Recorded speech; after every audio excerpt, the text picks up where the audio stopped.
Hello everyone. देखो, last video में हमने किया था रीडिंग अलाउड यानी कि सस्वर वाचन के बारे में पढ़ा था।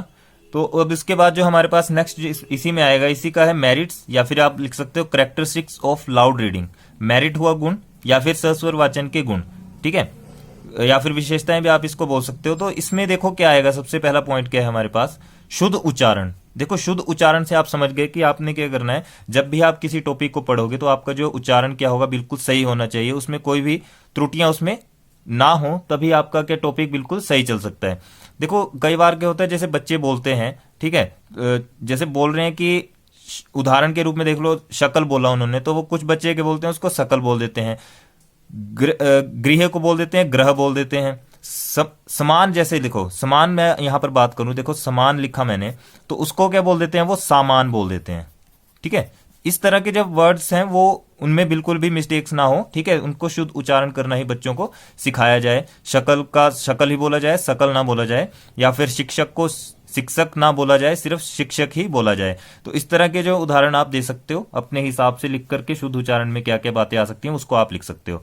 अब नेक्स्ट पॉइंट है इसमें उचित ध्वनि निर्गम। अब उचित ध्वनि निर्गम से आप क्या समझते हैं, देखो उचित ध्वनि निर्गम, आप जब भी कोई चीज पढ़ रहे हो, ठीक है, मान लो अभी हम टॉपिक को इसको डिस्कस कर रहे हैं, तो उसमें क्या है, जो भी आप ध्वनियां यूज कर रहे हो, ठीक है, जो भी आप बोल रहे हो, चाहे वो अंग की आवाज है, ठीक है, चाहे आप तावलू का यूज कर रहे हो, या फिर मूर्धा का यूज कर रहे हो, ओष्ठ यानी कि होंठों की मदद से आप बोल रहे हो, नासिका से बोल रहे हो, या फिर तालु से बोल रहे हो, तो सारी बातें क्या इसमें आएंगी, ठीक है। तो उचित ध्वनि निर्गम, जिस हिसाब से वर्ड की लिमिट होगी उसी हिसाब से आपने क्या है बोलना है। अब ज्यादातर जो हम बोलते हैं वो कंठ से ही हमारी आवाज निकलती है, ठीक है, कंठ से ही निकलती है। तो कंठ से क्या है, जो कुछ भी उसमें लिखा होगा, ठीक है, जैसे अभी हम बात करें, जैसे हम बोल रहे हैं सामान, ठीक है, तो सामान बोला गया तो उसमें जिस चीज का यूज किया गया वो चीज आएगी। तालु, तो तालु में क्या होगा, जीभ हमारी क्या होगी, टकराएगी तालु के साथ, वही इसमें आएगा। मुद्रा क्या हुआ, दंत, दंत से जो हम बोलते हैं, जो शब्द जो है दंत की सहायता से बोले जाते हैं, नासिका की सहायता से बोले जाते हैं, होंठों की सहायता से बोले जाते हैं, वो सारी ध्वनियां क्या होनी, बिल्कुल उचित ढंग से बोली जानी चाहिए, तभी तो हमारा क्या है ध्वनि अच्छी होगी। और ध्वनि निर्गम यानी कि उचित ध्वनि निर्गम यानी कि इसका यूज करके हम जो है सही से बोल सकते हैं। नेक्स्ट इसमें है उचित बल तथा विराम का प्रयोग। देखो, आप चैप्टर को पढ़ रहे हो और वहां पर आपके कई बार क्या होते हैं, कहां पर पूर्ण विराम लगा हुआ है, कहां पर अर्ध विराम लगा हुआ है, उस तरह के विराम चिन्हों को आपने देखना है, और कहां जैसे आपने रेस्ट देनी है उस लाइन को पढ़ती बार, वो चीज भी आपको देखने पड़ती है। अब देखो, जैसे आप संस्कृत की बात करो तो संस्कृत में जैसे श्लोक दिए होते हैं, तो श्लोक में क्या होता है, जैसे ही हमने एक लाइन को खत्म किया वहां पर एक पूर्ण विराम लगा होगा, ठीक है, और वहां पर आप क्या लोगे, रेस्ट लोगे थोड़ा सा, उसके बाद नेक्स्ट लाइन में दूसरी लाइन लिखी होती है, वहां पर क्या डबल पूर्ण विराम लगा होता है, ठीक है। तो वो क्या हो गया, आपका पूरा एक श्लोक बन गया। पहले आपने एक लाइन को पढ़ा, फिर थोड़ा रेस्ट लिया, फिर दूसरी लाइन को पढ़ा, उसमें रेस्ट लिया, ठीक है। उसी तरह संस्कृत में क्या होता है, कुछ वर्ड्स इतने लंबे लंबे होते हैं जिनमें हमें क्या करना पड़ता है, रेस्ट दे करके उसको बोला जा सकता है, ठीक है। तो इसमें क्या आपने ध्यान रखना है कि किस प्रकार से आपने जो है विराम चिन्हों का प्रयोग करना है, और किस तरह से आपने जो भी सावधानियां बरतनी है बोलते समय, ठीक है। कब जैसे आपने रेस्ट देनी है, कब जैसे आपने पूर्ण विराम लगाना है, कब जैसे आपने अर्धविराम लगाना है, या फिर प्रश्नवाचक चिन्ह जो आपका आता है उसको कैसे आपने यूज करना है, उस समय आपने कब जैसे जो है ब्रेक लेनी है। अब नेक्स्ट इसमें उचित लय तथा गति का प्रयोग। देखो, उचित लय तथा गति में क्या आएगा कि जैसे हम कोई चैप्टर पढ़ रहे हैं या फिर टॉपिक आप पढ़ रहे हैं, तो उसमें क्या होगा, सस्वर वाचन इस तरह से करो कि उससे क्या है, ना तो आप ज्यादा जल्दी पढ़ो, ना तो उसको बिल्कुल स्लोली पढ़ो।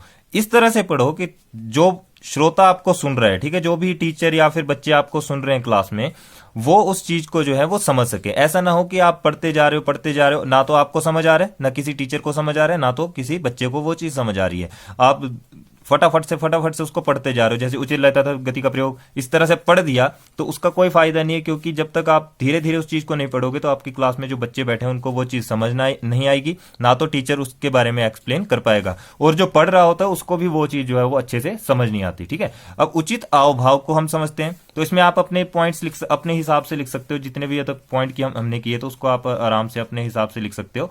नेक्स्ट पॉइंट की बात करते हैं, उचित आव भाव।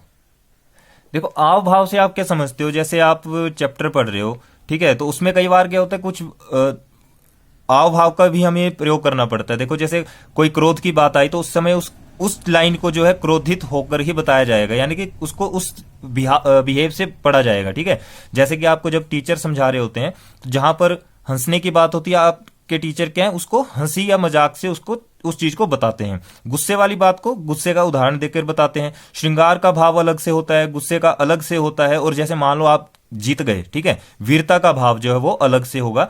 इसलिए अभ्यास की आवश्यकता भी काफी ज्यादा होती है, तभी इसमें क्या है हम निपुण हो सकते हैं। उचित मार्गदर्शन भी किया जा सकता है। देखो जैसे हम कला सीखते हैं, कोई भी ड्रामा सीखते हैं, तो उस समय क्या होता है आपको सिखाया जाता है कि आपने किस तरह से आव भाव का यूज करना है। जब भी आप किसी नाटक को कर रहे हो तो वहां पर आप जैसे स्टेज पे खड़े हो तो वहां पर आपको बताया जाएगा कि जब आपने क्रोध की भाषा में बात करनी तो आपने किस तरह से उस चीज को बोलना है। या फिर आप आराम से बात कर रहे हो, हंसी मजाक की बात कर रहे हो, तो किस तरह से आपने उसी लिहाज पे आकर के आपने उस चीज को बोलना है और किस तरह से आप उसको एक्सप्रेस कर सकते हो, वो सारा क्या आएगा, उचित आव भाव में आएगा, जिससे कि आपका जो ड्रामा है वो अच्छे से हो सके। अब उचित वादन मुद्रा, अब इसको समझते हैं कि उचित वादन मुद्रा में क्या है।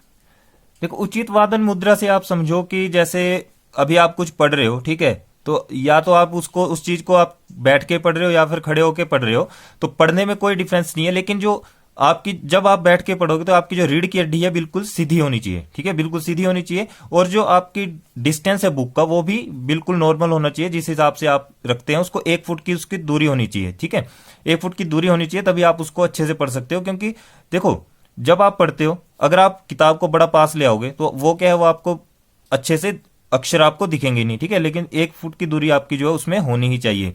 तो आप चाहे उस चीज को आप बैठ के पढ़ो चाहे खड़ के पढ़ो, लेकिन आपकी जो रीढ़ की हड्डी है उसमें कोई भी झुकाव नहीं होना चाहिए।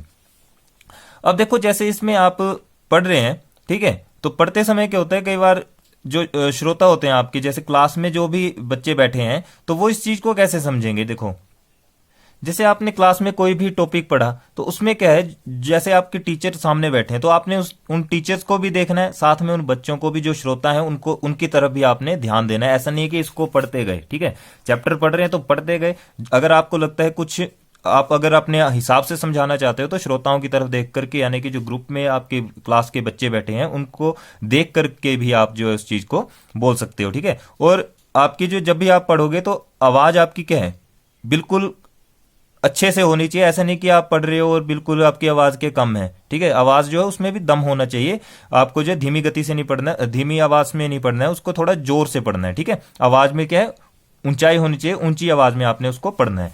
अब नेक्स्ट इसमें अंग संचालन। अब अंग संचालन का प्रयोग आप कैसे करोगे, जैसे आप पढ़ रहे हो, ठीक है, पाठक पुस्तक का आप क्या कर रहे हो, उससे पढ़ रहे हो, पाठ को पढ़ रहे हो, तो उसमें क्या शारीरिक जो हमारी संचालन है वो भी होना चाहिए। जैसे कि देखो कई बार के होते हैं आप कुछ पढ़ रहे हो, ठीक है, तो उसमें कुछ वर्ड ऐसे आ जाते हैं जहां पर आप अंग संचालन कर सकते हो। जैसे आपने हाथ इस तरह से कर दिया, या फिर किसी बच्चे को खड़ा करके आपने बोल दिया कि हाँ इसका मतलब आप बताओ, या फिर उसकी पीठ थपथपा दी। तो ये सारा काम जो है फिलहाल टीचर का है, लेकिन आपने जो कैसे अंग संचालन करना है उसको मैं अभी बताऊंगा आपको। देखो कोई भी आप क्या कर रहे हो, कहानी पढ़ रहे हो या फिर निबंध पढ़ रहे हो या फिर आप कविता पढ़ रहे हो, तो उस समय क्या है, जो आपके आव भाव होंगे, इसमें आव भाव का भी कंसेप्ट आ सकता है। ठीक है, जैसे कि आपने वर्ड को किस तरह से बोला होगा, आपने हाथों का यूज किया, या फिर आपने किसी भी समझ लो कि आपने इशारों से उस चीज को बताया होगा। इसमें क्या सारा फिजिकली काम होगा। ठीक है, फिजिकली ही काम होगा, तब जाके आपका जो वो टॉपिक चलेगा। आप बोलते जा रहे हो और अपने हाथों का भी यूज कर रहे हो, अपनी जो भी आपके जेस्चर है, मूवमेंट है, वो सारे आप यूज कर रहे हो, तो इस हिसाब से जो वो अंग संचालन का प्रयोग होगा। अब नेक्स्ट करते हैं डिमेरिट। देखो इसमें एक पॉइंट छूट गया हमारा, कौन सा, प्रभावोत्पादकता। इसको समझो, इसमें क्या है, इसमें आपका क्या है, देखो सस्वर वाचन कैसे करते हैं हम, जब भी हम पढ़ रहे हैं, ठीक है, तो पुस्तक आपके हाथों में है, ऐसा ना हो कि आप उस पुस्तक को देखकर ही क्या करो, उस चैप्टर को पूरे को पढ़ दो। ठीक है, तो ऐसा नहीं करना है। आपने क्या करना है, उस पर थोड़ा विराम देना है। जैसे कि आपकी क्लास में जितने बैठे हैं तो उनको देखकर भी वो चीज जो आपने बोलनी है। ऐसा नहीं है कि आप पुस्तक को देखते रहे और उस चीज को जो है फटाफट से पढ़ते गए, तो वैसा भी नहीं करना है। आपने क्या करना है, धीरे धीरे से उस चीज को कैसे पढ़ना है, थोड़ा उसमें रुक के, ठीक है, और इतना आपका अभ्यास होना चाहिए कि आप जो श्रोता बैठे हैं आपके सामने, या फिर आपके जो क्लास के बच्चे बैठे हैं तो वो किस तरह से उस चीज को जो है समझ सकें, ठीक है। किस तरह से वो उस चीज को सुन रहे हैं, या फिर आप जो है कैसे उनको पढ़ा रहे हो, या फिर चैप्टर को पढ़ रहे हो, तो उनको भी देखना है। ऐसा नहीं कि बुक को देखते रहे और आपने पूरा पाठ पढ़ दिया, आपने पढ़ते पढ़ते साथ में बच्चों की तरफ भी ध्यान देना है। तो वो इसमें आएगा किसमें, प्रभावोत्पादकता में, ठीक है। तो ये थे कुछ हमारे मेरिट्स। इन मेरिट्स को आप अपने हिसाब से भी लिख सकते हो और कुछ पॉइंट ऐड करके भी लिख सकते हो। जरूरी नहीं है कि यही पॉइंट्स आपने लिखने, आपके टीचर्स भी आपको पॉइंट्स लिखवाएंगे, उस हिसाब से भी आप लिख सकते हो। नेक्स्ट हम बात करेंगे अब इसमें डीमेरिट्स यानी कि अवगुण। देखो, सस्वर वाचन करने वाले बालक व्यापक वाचन करने में असमर्थ होते हैं, ठीक है। ये हो गया इसका फर्स्ट पॉइंट। इसमें आपने सिर्फ इसी तरह से लिखना है, बाकी इसमें कुछ ऐड नहीं करना। सार्वजनिक स्थानों में जैसे पुस्तकालय या अध्ययन कक्ष में मौन वाचन का प्रयोग होता है, ना कि सस्वर वाचन का प्रयोग होता है। अब आप जैसे लाइब्रेरी में जाते हो, वहां पर क्या करते हो, बिल्कुल चुपचाप पढ़ते हो, वहां पर मौन वाचन किया जाता है, ना कि सस्वर वाचन किया जाता है। अब नेक्स्ट पॉइंट देखते हैं। सस्वर वाचन करने वाले विद्यार्थियों के द्वारा मौन वाचन करने वाला विद्यार्थी अधिक प्रभावित होता है। केवल कुछ ही विद्यार्थी सस्वर वाचन का लाभ उठा सकते हैं। अब देखो, जैसे क्लास में आप एग्जांपल लो, तो आपको जैसे टीचर बोलते हैं कई बार कि आप पढ़ो। जैसे मान लो 10 बच्चों की क्लास है, 10 में से 5 की बारी आ जाएगी, लेकिन 5 क्या है, बैठे रहेंगे, वो सिर्फ सुन सकते हैं। उनमें वो जो है सिर्फ क्या कर रहे हैं, मौन वाचन कर रहे हैं, वो ना कि सस्वर वाचन कर रहे हैं। तो इसका जो है कुछ ही बच्चे जो है, एक समय में कुछ ही बच्चे जो है लाभ उठा सकते हैं। सस्वर वाचन मनोरंजन का साधन नहीं बन सकता। देखो, सस्वर वाचन मनोरंजन का साधन वैसे बन सकता है, इसमें कोई बड़ी बात नहीं है, लेकिन फिर भी यहां पर आपके पास दिया गया कि सस्वर वाचन मनोरंजन का साधन नहीं बन सकता।